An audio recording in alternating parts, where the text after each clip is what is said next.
A súmula 228 do TST diz que o adicional de insalubridade a base de cálculo dele é o salário. Então veja o seguinte, a partir de 9 de maio de 2008, diz lá a súmula 228.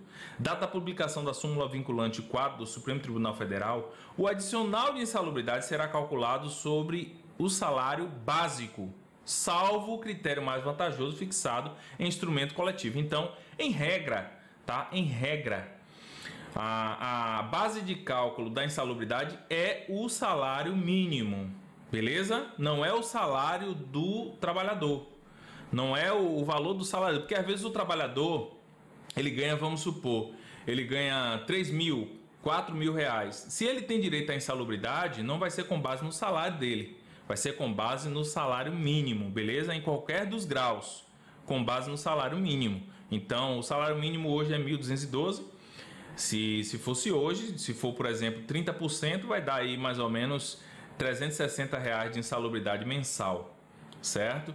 Que esse trabalhador vai ter direito. O artigo 190 vai dizer lá que o Ministério do Trabalho aprovará o quadro das atividades e operações insalubres que adotará, que é o que está lá na norma regulamentadora número 15, beleza? Parágrafo único. As normas referidas neste artigo incluirão medidas de proteção do organismo do trabalhador nas operações que produzem aerodispersóides tóxicos, irritantes, alérgicos ou incômodos. Então lá vai ter tudo o que é preciso, tipo assim, qual tipo de EPI que pode proteger o trabalhador para determinado agente nocivo. Então lá vai dizer qual é a espécie do EPI que deve ser utilizado. Então, por exemplo, se você está acompanhando um processo que trata de insalubridade e lá nesse processo a empresa pega e junta documentos que aprovam, de certa forma, que foram entregues EPIs. O que você tem que se atentar agora?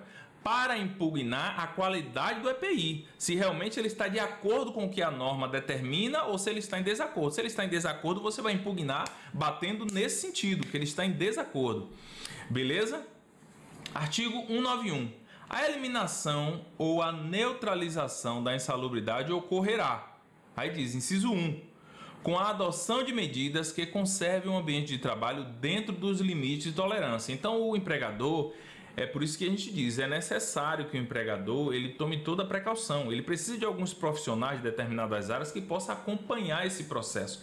Alguns profissionais ele vai precisar só inicialmente para poder fazer, por exemplo, uma análise técnica ou fazer alterações do ambiente, dizer o que precisa ser colocado, o que precisa ser feito. Então ele vai precisar aí, ou possivelmente, de um advogado, ele vai precisar de um engenheiro do trabalho, de um técnico de segurança, tá? Que possa dizer quais as alterações que podem ser feitas, o engenheiro que possa dizer como que essas alterações vão ser feitas para poder, de certa forma, neutralizar, como diz aqui a lei, né? Que possa, de forma que possa conservar o ambiente de trabalho dentro dos limites de tolerância, beleza? Dos quais a norma regulamentadora número 15 considera ser tolerante.